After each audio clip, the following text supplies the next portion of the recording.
66వ వచనం నుండి మరి మనం చూసుకున్నట్లయితే, అరణ్యమున బేతరాబా, మిద్దీను, సెకాక, నిప్షాను, ఎల్మెలహి, ఏన్గెది అనున్నవి వాటి పల్లెలు పోగా ఇక్కడ 6 పట్టణాలు. ఇక్కడ కూడా ఇంకా 6 పట్టణాలు వచ్చాయి.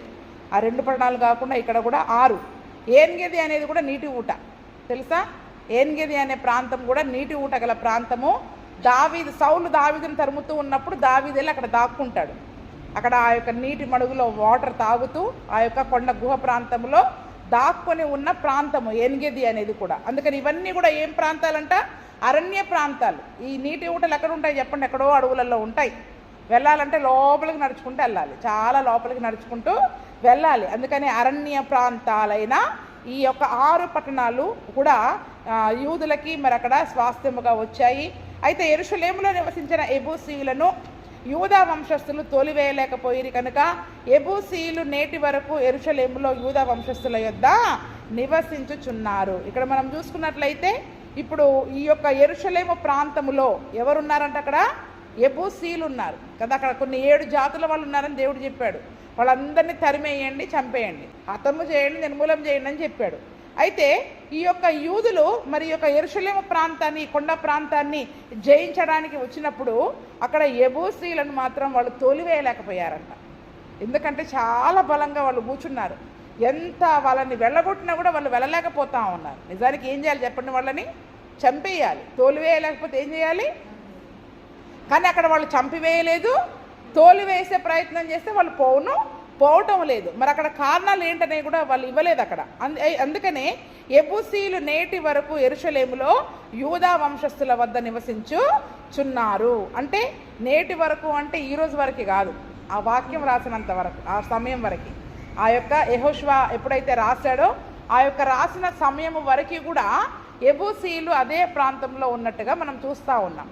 అయితే ఈ ఎబూసీలను వాళ్ళు ఎలా జయించారు అన్న సంగతి మొదటి దినవృత్తాంతంలో గ్రంథంలో ఉంటుంది. ఎలా జయించారు, వాళ్ళని ఎలా వెళ్ళగొట్టారు. నిజానికి దేవుడు చెప్పిన ప్రకారం వాళ్ళందరినీ వెళ్ళగొట్టాలి. కాబట్టి అక్కడ వారిని ఎలా వెళ్ళగొట్టారో 11వ అధ్యాయము 3వ వచనం నుండి చూద్దాం.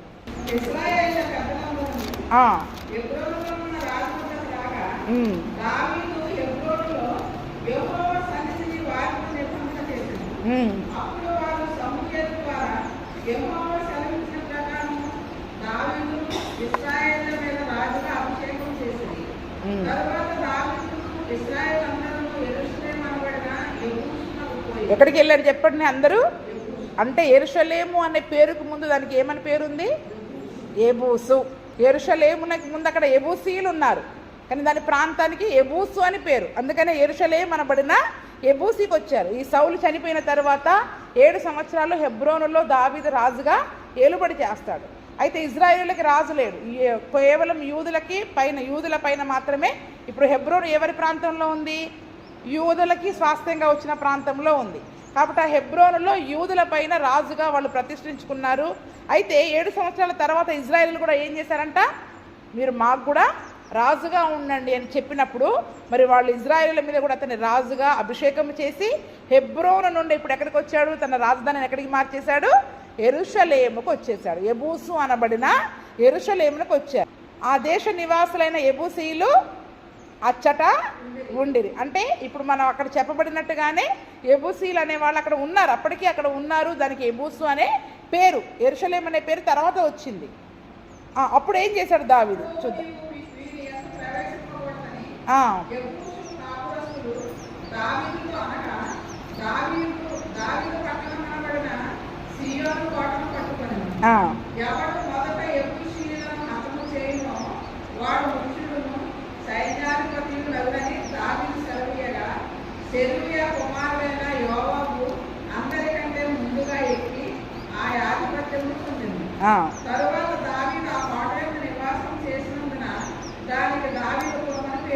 చాలు. తర్వాత దావీదుపురం అని ఎలాగొచ్చింది? సిటీ ఆఫ్ డేవిడ్, దావీదుపురం అనే పేరు వచ్చింది. యెరూషలేముకి ఏమని పేరు వచ్చింది? తర్వాత దావీదుపురం అనే పేరు వచ్చింది. అయితే అక్కడ ఉన్న ఎబూసీలందరూ ఏం చేశారంట? దావీదు రాజుగా పట్టాభిషేకము పొందుకొని యెరూషలేమునకు వస్తున్న సమయంలో అక్కడ ఆల్రెడీ వీళ్ళు చంపకుండా, తోలివేయకుండా విడిచిపెట్టబడిన ఈ ఎబూసీలు అనే వాళ్ళందరూ కూడా ఏం చేస్తున్నారంట? నువ్వు మా పట్టణంలోనికి రావడానికి వీల్లేదు, నువ్వు పట్టణంలోనికి రావడానికి వీల్లేదు అని అక్కడ దావీదును ఆటంకపరుస్తూ ఉన్నారు. అందుకనే చూడండి, మనము వాటిని చంపివేయలేకపోతే, వాటిని నిర్మూలన చేయకపోతే అవి మన ఆత్మీయ జీవితాన్ని ఏం చేస్తాయి చెప్పండి? అక్కడ ఆటంకం కలిగిస్తాయి, పాడు చేస్తాయి. మన ప్రార్థనా జీవితాన్ని, మన సాక్ష్యాన్ని, మన ఆత్మీయ జీవితాన్ని ఆటంకం చేస్తూ మన వెనకకి లాగే ప్రయత్నం చేస్తూ ఉంటాయి. కనానీయులను కూడా న్యాయాధిపతుల్లో మనం చూసుకున్నాం కదా, కొద్దిమందిని వాళ్ళు తోలివేయలేదు. ఆ తర్వాత వీళ్ళు ఏం చేశారు? దేవుడు వాళ్ళని ఏం చేశాడు? వాళ్ళ చేతికి అప్పగించినట్టుగా మనం చూస్తూ ఉన్నాం. అంటే ఇక్కడ కూడా ఇప్పుడు ఈ యెబూసీలు అనే వాళ్ళని వీళ్ళు తోలివేయకపోవడం వల్ల దావీదు పట్టాభిషేకం పొందుకున్న తర్వాత వీళ్ళు ఏం చేస్తున్నారు? మా పట్టణంలోనికి నువ్వు రావద్దు అని అక్కడ ఆటంకపరిచేవారిగా ఉన్నారు. అయితే దావీదు ఊరుకున్నాడు. చూడండి, అక్కడ ఏమన్నాడు దావీదు? వెళ్ళి యుద్ధం చేసి ఆ సియోను అనే కోటను, దావీదు పట్టణం అనబడిన సియోను కోటను పట్టుకున్నాడు, దాన్ని జయించేశాడు. అక్కడ ఉన్న యెబూసీలందరినీ కూడా హతము చేసి జయించాడు. అయితే ఆ యుద్ధంలో దావీదు కూడా ఒక సవాల్ విసిరాడు. అక్కడ కాలేబు విసిరినట్టుగానే, ఇక్కడ సౌలు విసిరినట్టుగానే ఇక్కడ దావీదు కూడా ఒక సవాలు విసిరాడు. ఏమని? మొట్టమొదటగా వెళ్ళి యెబూసీలను ఎవరు హతం చేస్తారో, నన్ను రానివ్వకుండా, రాజుగారిని పట్టణంలోనికి రానివ్వకుండా ఏ యెబూసీలైతే ఆటంకపరుస్తున్నారో వాళ్ళని ఎవరు ముందు హతము చేస్తారో వాళ్ళని నేను సైన్యాధిపతిగా చేస్తా, ముఖ్యుడిగా ఉంటాడు, నా దగ్గర ముఖ్యుడిగా ఉంటాడు అని అక్కడ సవాలు విసిరినప్పుడు ఎవరు వెళ్ళారంట? సెరూయా కుమారుడైన యోవాబు అందరికంటే ముందుగా ఎక్కి. చూడండి, నిజంగా ఆత్మీయ జీవితంలో నేను ఇంకా జయించాలి, వాళ్ళని జయించాలి అన్న ఆశ, పట్టుదల మనలో ఉండాలి. అందరు ఎవరికి వాళ్ళు అమ్మ వాళ్ళని జయించలేమనుకుంటే ఆధిపత్యం అనేది ఎలా వస్తుంది చెప్పండి? ఊరికే రాదు. ఆధిపత్యం అనేది, అధికారం అనేది, శత్రువులపైన అధికారం అనేది మనకు ఊరికే రాదు. ఆ జయించాలి అన్న పట్టుదల ఉండాలి. వారిని నేను జయించాలి, వారిని చంపేయాలి, నిర్మూలం చేయాలి అనే పట్టుదల, ఆ యొక్క ఆశ కలిగి అందరికంటే ముందుగా ఎక్కి, అంటే కొద్దిమంది నెమ్మదిగా పరిగెడుతుండొచ్చు, కానీ స్పీడ్గా పరిగెత్తింది ఎవరు? ఇక్కడ యోవాబు అందరికంటే ముందుగా ఎక్కి ఆ ఆధిపత్యాన్ని పొందుకున్నాడు. చాలామంది ప్రయత్నం చేశారు, కానీ యోవాబుకి ఆధిపత్యం దొరికింది. మొట్టమొదటిగా అక్కడ ఉన్న యెబూసీలందరినీ కూడా మరి అక్కడ హతము చేసినట్టుగా చూస్తూ ఉన్నాం. అంటే ఆ దినమున మరి వాళ్ళు స్వాస్థ్యంగా పొందినప్పుడు యెబూసీలను అక్కడ హతము చేయలేకపోయారు. కానీ ఆ తరువాత కాలంలో, దావీదు రాజు గారి కాలంలో ఏం చేశారు? ఆ యెబూసీలను పూర్తిగా హతము చేసేసి ఆ పట్టణాన్ని పట్టుకొని దానికి సియోను కోట, అక్కడే చాలా పేర్లు ఇచ్చాడు. ఏమని చెప్పాడు? దావీదు కోట, దావీదుపురము, సియోను కోట, యెరూషలేము, యెబూసు, అవన్నీ యెరూషలేముకున్న పేర్లే. అందుకని అక్కడ సియోను కోటను పట్టుకున్నట్టుగా మరి మనం చూస్తూ ఉన్నాం. ఆ తర్వాత దావీదుపురం అనే దానికి, దావీదు అక్కడ ఉన్నాడు కాబట్టి దావీదుపురం అనే పేరు కలిగినట్టుగా మరి మనం చూస్తూ ఉన్నాం. అంటే చూడండి, ఇక్కడ యెబూసీలు అంటే ఎంత వాళ్ళు కొంత ఆలస్యమైనా పర్వాలేదు, కానీ పూర్తిగా వాళ్ళని మనం ఏం చేయాలి చెప్పండి? తరిమేయాల్సిందే.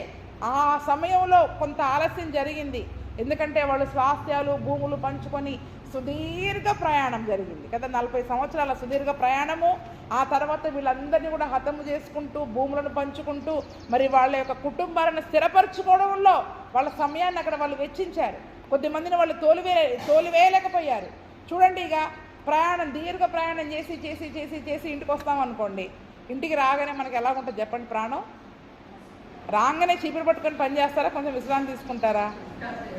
కాస్త విశ్రాంతి తీసుకుని లేచి మళ్ళీ, అంటే ఇప్పుడు వీళ్ళు కూడా సుదీర్ఘ 40 సంవత్సరాల అరణ్య ప్రయాణం చేసి, యుద్ధాలు చేసి, ఎప్పుడైతే అమ్మయ్య ఈ భూమి మనకు దొరికింది అనుకున్నారో, ముందు వాళ్ళ భార్యల కొరకు, పిల్లల కొరకు వాళ్ళు ఏం చేశారు? అక్కడ నివాసాలు కట్టుకొని మరి వారిని స్థిరపరిచే విషయంలో కొన్నిసార్లు వీరిని తరిమి వేయడం ఏమైపోతూ ఉంటుంది? ఈ తరిమి వేసే పని ఆలస్యం అయిపోతూ ఉంటుంది. ఆ కుటుంబ విషయాలలో వాళ్ళు పడిపోయి ఏం చేశారు? అక్కడ యెబూసీలను తరిమి వేయకుండా, తోలివేయకుండా పట్టుదలతో తోలివేయలేకపోయారు.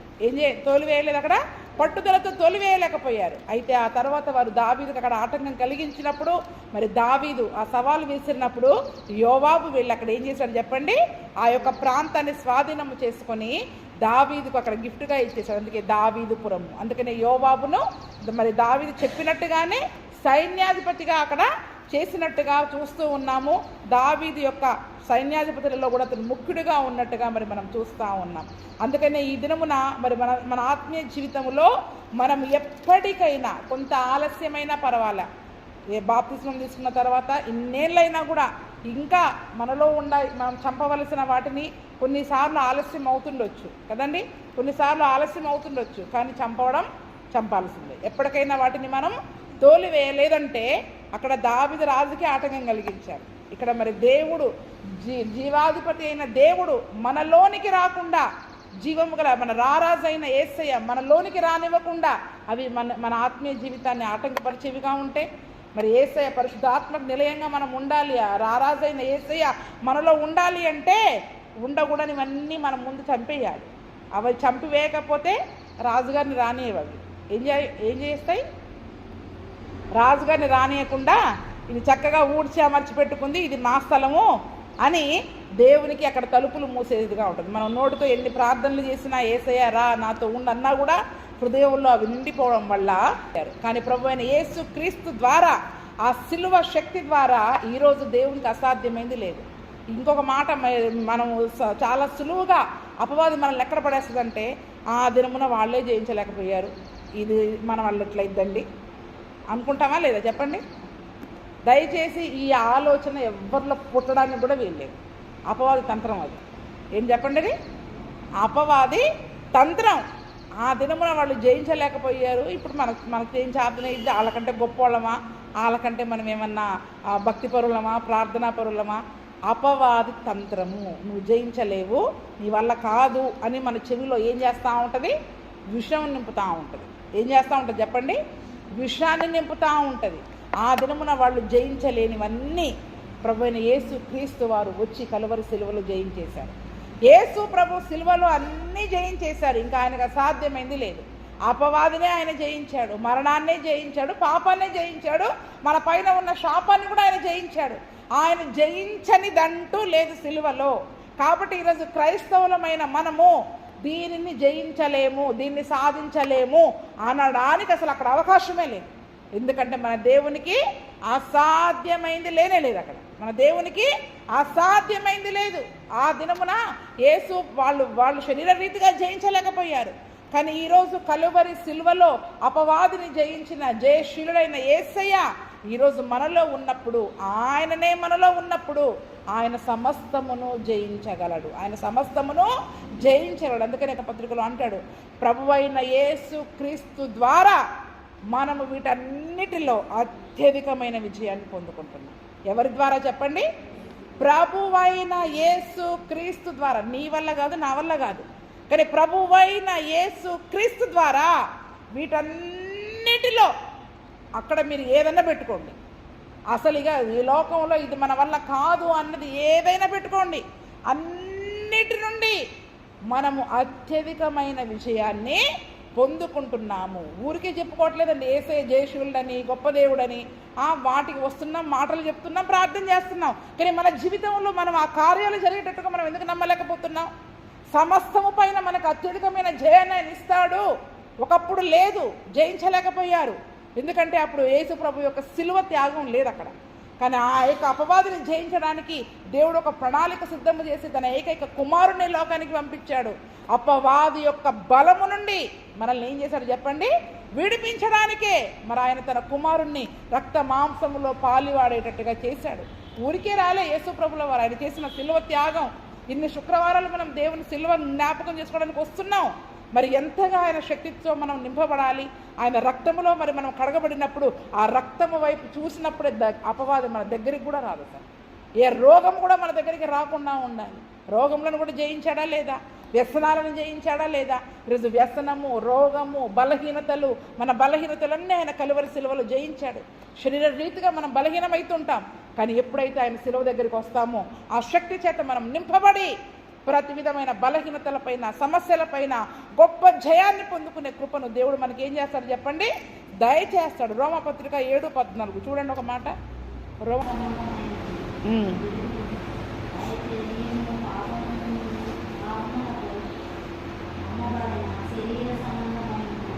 ధర్మశాస్త్రము ఆత్మ సంబంధమైనదని ఎరుగుదుము, అయితే నేను పాపమునకు అమ్మబడి. ఇప్పుడు మనం శరీర సంబంధులుగా ఉన్నంత వరకు ఈ యొక్క పాపం పైన మనకు జయం రాదు. కానీ దేవుని యొక్క వాక్యము ఆత్మ సంబంధమైంది. ఏంటి చెప్పండి? వాక్యము ఆత్మ సంబంధమైంది. అందుకే నేను శరీరానుసారముగా ఉండొద్దు, ఆత్మానుసారంగా మారాలి, ఆత్మానుసారమైన జీవితాన్ని జీవించాలి, ఆత్మ సంబంధిగా మారాలి. శరీరం పూర్తిగా కనబడడానికి వీల్లేదు. ఆ పాప స్వభావం పోయి ఆత్మ ఫలాలు మనలో కనబడాలి, ఆత్మనే మనలో కనబడాలి, పరిశుద్ధాత్మనే కనబడాలి, క్రీస్తే కనబడాలి. ఎందుకు చెప్తున్నాను? ఊరికే నాకు పనిలేక చెప్తున్నాను అనుకున్నారా? మనం ఆత్మ సంబంధులముగా ఎప్పుడైతే మార్చబడతామో అప్పుడు మనం జయించగలుగుతాం. అందుకని ఇక్కడ ఏమంటున్నాడు? పాపమునకు అమ్ముకున్నోళ్ళు శరీర సంబంధులుగా ఉంటారు. అంటే ఏ పాపమునైతే ఇంకా మనం జయించలేకపోతున్నామో ఆ పాపానికి మనం ఏం చేసాం చెప్పండి? అమ్ముడు పోయాం. ఆ పాపానికి మనం ఏం చేసాం? డీల్ కుదుర్చుకున్నాం. ఒక డీల్ కుదుర్చుకొని దాన్ని మనలో ఉండడానికి మనం ఏం చేస్తున్నాం చెప్పండి? అవకాశం ఇస్తున్నాం. తీసేయడం ఎంతసేపు చెప్పండి? మనలో ఉన్న కోపం తీసేయడం ఎంతసేపు? కానీ ఎందుకు తీసేయలేకపోతున్నాం? అది మన శరీరంతో ఒక డీల్ ఏర్పాటు చేసుకుంటుంది. అదేంటి?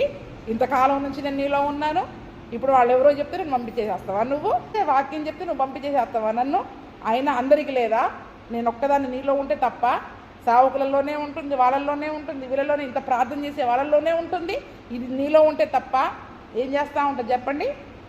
చెవిలో పాము ఇక్కడ దూరి విసలు కొడతా ఉంటుంది అనమాట నెమ్మదిగా. సర్పము యుక్తి చేత మోసం చేసినట్టు ఉంటే తప్ప వాళ్ళకి లేదా?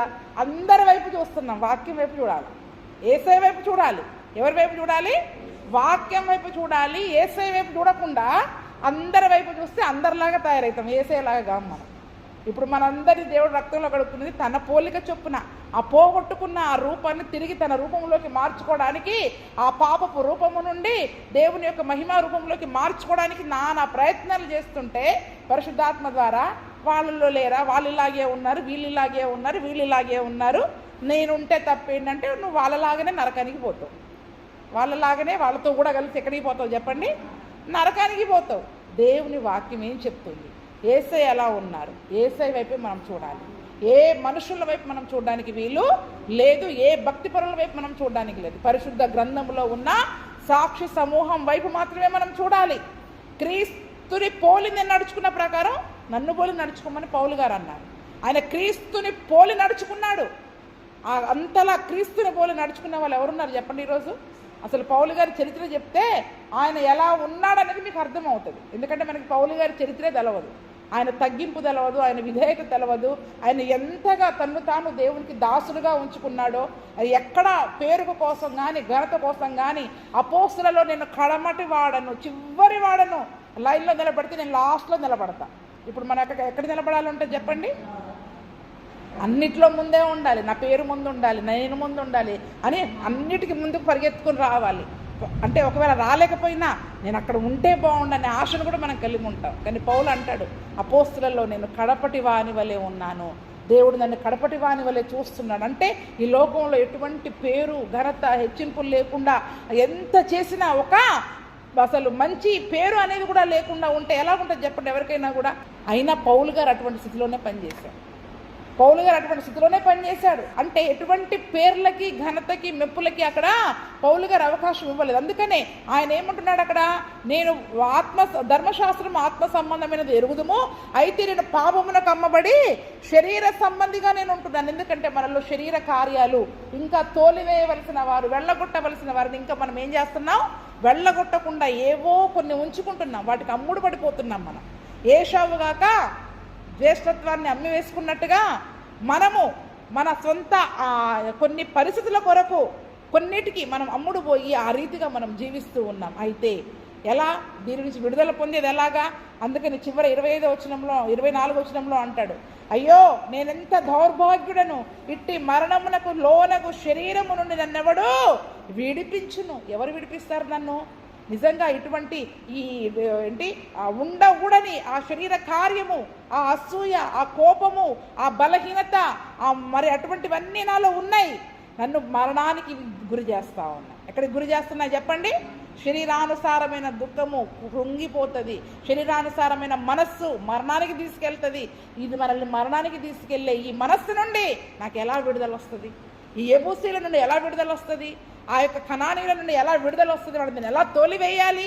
అని ఆ దినమున వాళ్ళు కొన్నిసార్లు చేయలేకపోయారు. అయితే ఇక్కడ అపోస్తలులైన పౌలు గారు కూడా అదే మాట అంటున్నారు, ఈ శరీరము నుండి నన్నెవడు విడిపిస్తాడు, ఎలా జయిస్తాను నేను ఎలా దీనిని జయించాలి అని చెప్పి 8వ అధ్యాయంలో దానికి జవాబుగా చెప్తూ ఉన్నాడు. చూడండి అక్కడ 2వ వచనంలో, క్రీస్తు యేసునందు జీవమునిచ్చు ఆత్మ యొక్క నియమము పాప మరణముల నియమము నుండి నన్ను విడిపించెను.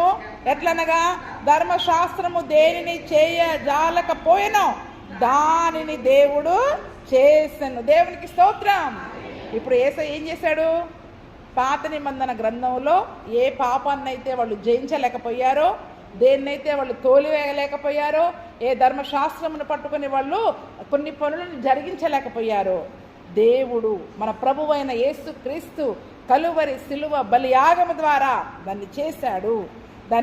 అందుకనే క్రీస్తు యేసునందు జీవమునిచ్చు ఆత్మ యొక్క నియమము ఈ పాప మరణముల నియమము నుండి నన్ను విడిపిస్తుంది. మనకి రిలీజ్, స్వతంత్రం అయిపోతాం.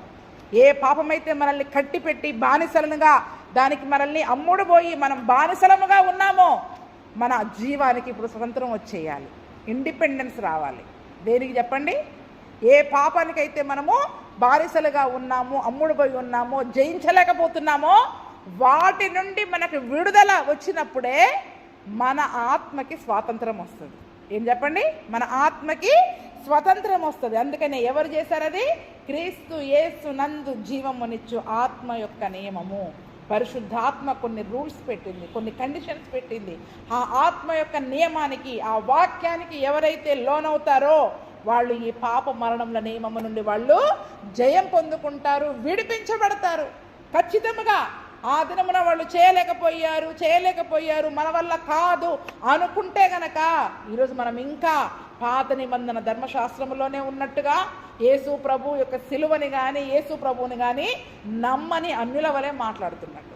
ఈరోజు మనం క్రీస్తు సంబంధులమైతే క్రీస్తు నందున్న జీవమునిచ్చే ఆత్మ నియమము, ఆయన సిలువ మరణం ద్వారా మనకి ఏమొచ్చింది చెప్పండి? ఇప్పుడు పాపములో ఉన్న మనకు, చీకటిలో ఉన్న మనకు, మరణకరమైన స్థితిలో ఉన్న మనకు జీవం వచ్చింది. మనకి ఆ జీవమునిచ్చే ఆత్మ యొక్క నియమము, ఆ పరిశుద్ధాత్మ నియమము మనల్ని పాపము మరణము నుండి ఏం చేసేసింది? స్వతంత్రులనుగా చేసేసింది. ఆ సంఖ్యలు తెగిపోయినాయి, ఆ పాపం అనే సంఖ్యలు తెగిపోయినాయి. మునుపటి కంటే ఇప్పుడు పాపాన్ని జయించడం చాలా సులువు. మునుపటి కంటే, ధర్మశాస్త్రంలో ఉన్న కాలము కంటే ఇప్పుడు పాపాన్ని జయించడం చాలా సులువు. కానీ అపవాది జయించనివ్వదుగా. ఏం చేస్తూ ఉంటుంది చెప్పండి? జయిస్తే మరి దానికి కూడా ఎవరు ఉంటారు వెళ్ళడానికి? దానికి జత కావాలి కదా అని మనల్ని ఏం చేస్తూ ఉంటుంది చెప్పండి? నీ వల్ల కాదు, అందరు ఉన్నారు కదా, అందరు ఇలాగే చేస్తున్నారు కదా అని వాక్యము వైపు కాకుండా, క్రీస్తు వైపు కాకుండా, మనుషుల వైపుకి, విశ్వాసుల వైపుకి, ఇతర సంఘాల వైపుకి మన మనసును తిప్పి వాళ్ళు చేస్తున్నట్టే మనం చేసుకుంటే ఎందుకంటే వాళ్ళు పైకి బాగానే ఉన్నారు, ఇప్పటికీ బాగానే ఉన్నారు, కానీ చివరికి వాళ్ళ ఆత్మ ఎటు వెళ్తుంది అది ఎవరికి తెలీదు. చూడండి, ఈ దినమున ఆత్మ నియమము ద్వారా మనం సాగాలి. సాగాలి చెప్పండి? అందుకనే ఆత్మను అనుసరించి ఆ 14వ వచనంలో ఉంటుంది, దేవుని ఆత్మ చేత ఎందరు నడిపింపబడుదురో వారందరూ దేవుని కుమారులై ఉంటారు. అందుకనే ఆత్మానుసారముగా నడుచుకోనండి, అప్పుడు మీరు శరీరేచ్ఛను నెరవేర్చరు. మనం చాలాసార్లు ఆత్మకి లోబడట్లేదు, పరిశుద్ధాత్మకి లోబడట్లేదు, దేవుని వాక్యానికి లోబడట్లేదు, మన స్వంత శరీరానికి లోబడతా ఉన్నాం. కాబట్టే ఈరోజు మనం ఆ శరీరం నుండి మనం విడిపించబడలేకపోతా ఉన్నాం. నువ్వు పరిశుద్ధాత్మ మాట వింటే ఆ శరీరం ఆ ఇచ్చలను చేయకుండా ఎలా చేయాలో పరిశుద్ధాత్ముడు మనకు నేర్పిస్తాడు, ఎలా జయించాలో పరిశుద్ధాత్ముడు మనకి బోధిస్తాడు. ఆత్మ చేత మనం నడిపించబడితే ఇంకా పాపమునకి మనం దాసులము కాదు, పాపమునకి మనము మరి దాసులము కాదు, స్వతంత్రులే, దేవుని యొక్క కుమారులు, దేవుని యొక్క వారసులముగా మరి మనం ఉంటాం. అందుకనే 17వ వచనంలో మనము పిల్లలమైతే వారసులము, అనగా దేవుని వారసులము, క్రీస్తుతో కూడా మహిమ పొందుటకు ఆయనతో శ్రమ పడిన ఎడలా క్రీస్తు తోడి వారసులము, ఆయన పిల్లలము, ఆయన వారసులమైపోతాం. ఎప్పుడైతే చెప్పండి ఆయన వారసులనుగా? ఈ ఆత్మ మాట విన్నప్పుడు, పరిశుద్ధాత్మ నడిపింపుకు లోబడ్డప్పుడు, మన శరీరము మాట మనం విన్నప్పుడు, మన స్వంత ఆలోచనను బట్టి మనం నడవకుండా దేవుని వాక్యానికి, దైవ సేవకుల పరిశుద్ధాత్మ మాటకి లోబడి ఆ నియమానికి ఒప్పుకోవాలంతే. నియమము అంటే ఏంటి చెప్పండి? Condition, rule. దేవుని వాక్యము, పరిశుద్ధాత్మ ఒక నియమం చెప్పింది, ఇలా ఉండాల్సిందే, నువ్వు ఇలా ఉండాల్సిందే, ఒక నియమం పెట్టింది నీకు. ఆ నియమానికి మనం లోపడాలి. ఆత్మ నియమం ద్వారా మనం సాగిపోయినప్పుడు, ఆత్మను బట్టి మనం నడిపించబడ్డప్పుడు దేవుని వారసులముగా, దేవుని పిల్లలముగా అవుతాం. ఏమంటే దేవుని పిల్లలముగా ఉంటే అసలు ఏదైనా మనల్ని బంధించగలుగుతుందా? ఏ పాపమైనా మనల్ని బంధించగలుగుతుందా? ఏ శరీర కార్యాలైనా మనల్ని బంధించగలుగుతాయా? కానీ చాలా సులువైన విషయాన్ని, అబ్బో చాలా కష్టమైన విషయంగా అపవాది మన యొక్క హృదయాల్లో ఏం చేస్తూ ఉన్నాడు చెప్పండి? అటువంటి ఆలోచనలను వాడు పుట్టిస్తూ ఉన్నాడు. అందుకనే ఈరోజు ప్రభు అయిన యేసు క్రీస్తునందున్న జీవం యొక్క ఆత్మ నియమం ద్వారా ఈరోజు ఆ నియమం నుంచి మనం విడిపించబడ్డాం. ఇప్పుడు మనం జయించలేనిదంటూ లేదు. ఆయన ప్రభు అయిన యేసు క్రీస్తు ద్వారా అన్నిటిపైన అత్యధికమైన విజయం, మామూలు విజయం కాదు. ఎటువంటి విజయం చెప్పండి? విజయ డంక మోగించేశాడు యేసయ్య సిలువలో. అవునా? ఇన్ని సిలువ ధ్యానాలు చేసుకుంటున్నాం, ఎన్ని గుడ్ ఫ్రైడేలు నేర్చుకుంటున్నాం, కానీ ఆ సిలువలోని శక్తిని, బలాన్ని, జయాన్ని ఈరోజు మన జీవితంలో అనుభవించలేకపోతే మనం చేసే ప్రార్థనలన్నీ కూడా వృధానే అయిపోతాయి. మనం చేసే ప్రార్థనలన్నీ కూడా వృధానే. కొన్నిసార్లు రూల్స్ పెట్టినప్పుడు, సవాలు విసిరినప్పుడు వాళ్ళు ఎంత చక్కగా జయించారు. కిరేసేఫర్ ఎవరు జయిస్తారు? ఒత్నీయాలు నేను పోయి జయించుకొని వచ్చేస్తా అన్నాడు. సీల దగ్గర దావీదు సవాల్ విసిరినప్పుడు యోవాబు వెళ్ళి జయించుకొని వచ్చాడు. ఈ గొలియాతుని ఎవరు జయిస్తారో వాళ్ళకి నేను నా కుమార్తెని ఇస్తా అంటే వెళ్ళి దావీదు జయించుకొని వచ్చాడు. వాళ్ళు ఏ విశ్వాసంతో జయించారు చెప్పండి? ఇక్కడ వీళ్ళు జయించలేదు అని ఇక్కడ ఆగిపోతున్నాం మనం. కానీ ఆ తర్వాత కాలంలో వాళ్ళు జయించి స్వాధీనం చేసుకున్నారు. న్యాయాధిపతుల కాలంలో, రాజుల కాలంలో, యెహోషువ కాలంలో జయించలేని అన్నీ కూడా ముందు వీళ్ళు స్వాస్థ్యాన్ని పొందుకున్న తర్వాత, భూభాగాలు పంచుకున్న తర్వాత నెమ్మదిగా వాటి పని పట్టారు, వాళ్ళ పని పట్టారు. అందుకనే ఏది ఒక్కసారిగా జరగదు మన జీవితంలో. కొంతకాలాన్ని బట్టి శక్తిని పొందుకుంటున్నా కొద్దీ, బలాన్ని పొందుకుంటున్నా కొద్దీ, ఆత్మలో మనము బలపడుతున్నా కొద్దీ ఆ బలమైన కలానీయులని, బలమైన అనాకీయులని, ఎబూసీయులని పారద్రోలే శక్తిని మరి మనము పొందుకుంటాం. అది ఇప్పుడు మనకి ప్రభువైన యేసుక్రీస్తు యొక్క సిలువ త్యాగం ద్వారా అది మనకి ఇంకా సాధ్యం. ఇంకా మరి మనము సులువుగా జయించవచ్చు. ఎందుకంటే ఆ సిలువలో గొప్ప శక్తి ఉంది. ఆయన అపవాదినే జయించాడు, మరణాన్నే జయించాడు. అంటే ఈ ప్రపంచంలో ఎవ్వరు జయించలేని వాటిని యేసయ్య జయించాడా లేదా? మరి ఇప్పుడు అసలు మనకు అసాధ్యమైంది ఉంటుందా? క్రైస్తవుడికి అసాధ్యమైంది ఉంటుందా చెప్పండి? అసలు నిజంగా ఆయన సిలువ వైపు మనం చూస్తే కనుక, ఆ శక్తిని మనం పొందుకుంటే కనుక అసలు దేన్నైనా మనం జయించకుండా విడిచిపెట్టలేము. ప్రతి దారిని శత్రువు బలవంతరపైన ఈరోజు మనకు అధికారం ఇచ్చాడు.